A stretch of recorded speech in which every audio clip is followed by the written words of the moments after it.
ನಟ ದರ್ಶನ್ ಜೈಲು ಸೇರಿದ್ದು ಇದೀಗ ದರ್ಶನ್ಗೆ ಮತ್ತೊಂದು ದೊಡ್ಡ ಸಂಕಷ್ಟ ಎದುರಾಗಿದೆ. ಹೌದು, ದರ್ಶನ್ ಹಾಗೂ ಸಹಚರರಿಗೆ ಇದೀಗ ಕೋರ್ಟ್ ಟ್ರಯಲ್ ಆರಂಭವಾಗಿದ್ದು, ಇದರ ಬೆನ್ನಲ್ಲೇ ವಿಜಯಲಕ್ಷ್ಮಿ ಅವರು ನಟ ದರ್ಶನ್ ಅವರ ಬಗ್ಗೆ ಅಚ್ಚರಿಯ ಹೇಳಿಕೆಯೊಂದನ್ನು ಕೊಟ್ಟಿದ್ದಾರೆ. ಹಾಗಾದರೆ ವಿಜಯಲಕ್ಷ್ಮಿ ಅವರು ಪತಿ ದರ್ಶನ್ ಬಗ್ಗೆ ಹೇಳಿದ್ದೇನು? ಅದೆಲ್ಲ ಸಂಪೂರ್ಣವಾಗಿ ನೋಡೋಣ ಬನ್ನಿ. ದರ್ಶನ್ ಪತ್ನಿ ವಿಜಯಲಕ್ಷ್ಮಿ ಅವರು ಇದೀಗ ಪತಿ ದರ್ಶನ್ ಬಗ್ಗೆ ಸುಮಾರು ಸತ್ಯಗಳನ್ನು ತಿಳಿಸಿದ್ದಾರೆ. 25 ವರ್ಷದಲ್ಲಿ ಯಾವುದೇ ಮಾಧ್ಯಮಕ್ಕೂ ವಿಜಯಲಕ್ಷ್ಮಿ ಅವರು ಮಾತಾಡಿಲ್ಲ. ಆದರೆ ವಿಜಯಲಕ್ಷ್ಮಿ ಫಸ್ಟ್ ಟೈಮ್ ಮಾತನಾಡಿದ್ದಾರೆ.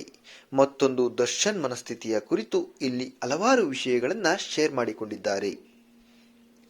ನಿಮಗೆಲ್ಲ ಗೊತ್ತಿರುವಂತೆ, ನೀವು ನೋಡಿರುವಂತೆ ನಟ ದರ್ಶನ್ ಅವರಿಗೆ ಕೋಪ ತುಂಬಾನೇ ಜಾಸ್ತಿ.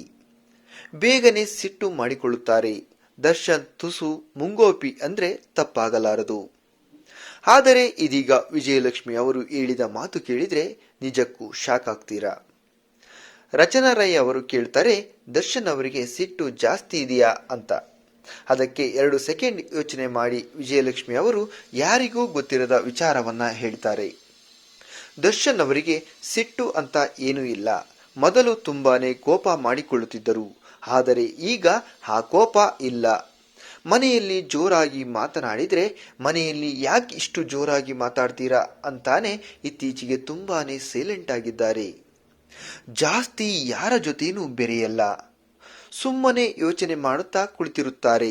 ತುಸು ಬೇಸರ ಇದೆ, ಅದು ಬೇರೆ ರೂಪವನ್ನೇ ತೆಗೆದುಕೊಳ್ಳುತ್ತದೆ ಎನ್ನುವ ಮಾತು ವಿಜಯಲಕ್ಷ್ಮಿ ಅವರು ಹೇಳಿದ್ದು, ದರ್ಶನ್ ಇಷ್ಟೊಂದು ಬದಲಾಗಿದ್ದಾರಾ ಅಂತ ಫ್ಯಾನ್ಸ್ ಅಚ್ಚರಿಪಟ್ಟಿದ್ದಾರೆ. ನಟ ದರ್ಶನ್ ಅವರ ಬಗ್ಗೆ ನಿಮ್ಮ ಅನಿಸಿಕೆಗಳನ್ನು ತಪ್ಪದೇ ಕಾಮೆಂಟ್ ಮಾಡಿ ತಿಳಿಸಿ.